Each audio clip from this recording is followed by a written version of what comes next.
1 month ago on September 30, I released a video saying Tesla is an innovation ETF, why you need to own Tesla stock. Over the next month, Tesla proceeded to rocket up 30%. Now, I've been making videos and telling people why they need to own Tesla stock for 2 years now. I've been investing since 2019, and I'm sure you probably already heard the news of why it went up so much.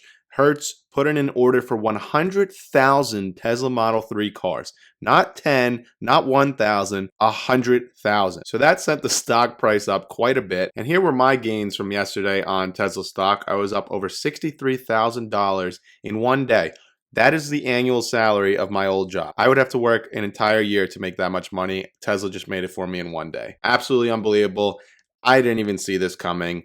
I did not think Tesla was going to go up this much in 1 month. They've now hit the $1 trillion market cap club. Now, just to put that in perspective, if we look at this neato little graphic here, the time it took these companies to reach a $1 trillion market cap, as you can see, it took 44 years for Microsoft, 42 years for Apple, 24 years for Amazon, 21 years for Google, and only 18 years for the greatest of all time, Tesla. And did these companies stop at a $1 trillion market cap? No. And I am as excited as ever for the future of Tesla. I have been getting a couple questions. I did have a Tesla call for $950, which we'll talk about what happened there. So let's get into it. So let's just talk about this for a second here. And of course, they're still going. Americans are buying Teslas, not EVs, but experts say that's about to change. Okay, why would Hertz, a rental car company, put in an order for 100,000 Tesla Model 3s if it wasn't the best vehicle? Why wouldn't they do it with GM's car or Ford or some other automaker? Why 100,000 Teslas? Is it because everyone wants to drive and own a Tesla? Is it because it is the most bang for your buck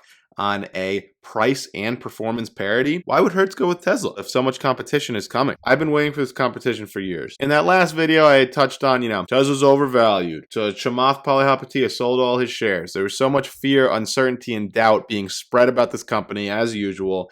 And you got to just ignore it. You got to look at the fundamentals of the company. Nothing has changed. Everything is getting better every day with this company. So why would you sell your shares? And it made me think of this quote by Warren Buffett. People ask, what's the correct holding period for a stock? When should you sell? Warren Buffett said his favorite holding period is forever. In theory, you should really never sell a stock unless something drastically changes, the fundamentals have changed, the reason you initially invested has drastically changed. You don't want to punish your winners. If you had bought into Tesla and you sold when you're up 20% or 100%, you miss out on the next 800% of gains. And it's one thing if you're selling a stock because you need the money, maybe you're buying a new house or something, but just to sell the stock because, oh, I've made 100%, let me go put it into other stocks now that probably are not going to perform as well, is just a very self-defeating strategy. And the temptations have been there for me too, but you got to really sit down, think about it, have your investment thesis, and think about why you bought this company in the first place and why you think you should sell it. And if you can't come up with a bulletproof argument, then you should not be selling. Don't punish winners. Hold your winners. Peter Lynch liked to say, you shouldn't punish your winners. That means you should not sell your stocks that are doing well just because you're up and keep your losers. That's like watering your weeds and throwing away your flowers. It just doesn't make sense. So next up, we'll take a look at the call I sold here, which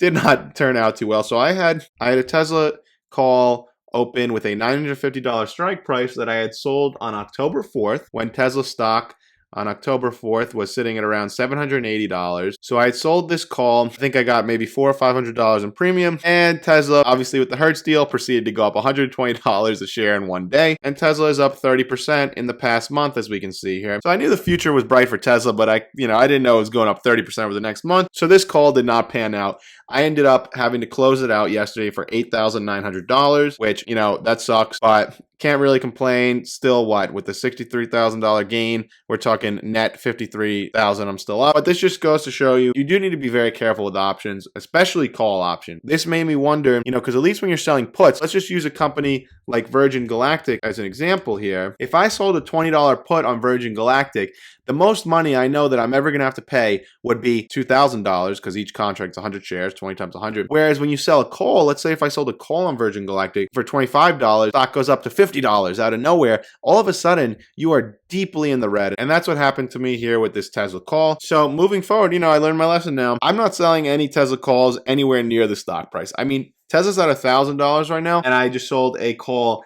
with a $1,500 strike price. That would mean Tesla would have to go from a $1 trillion market cap company to a $1.5 trillion company. And I think I'm also going to be keeping my calls much more short term. Historically, I've been selling calls a month out, but I don't even think I'm going to go that far. Maybe I'll do, weeklies and get significantly less premium, but just to avoid this headache. So we'll see what happens with that. I think it's still a great strategy. Just gotta be really careful. And I could have just let it expire and sold the shares at 950, but I obviously don't want to do that because I've made a lot more money, just buying back that call. And I think holding these shares for the long term is going to do me very well. Gotta be careful with the calls, at least with puts, the maximum. So I've been saying it for 2 years. I'll say it again. The future of this company is incredibly bright. We are just getting started. Tesla is like an innovation ETF in and of itself. I talked about all this in the last video, so I'm not going to go into it again. If you want to check that out, I'll put it in the pinned comment below.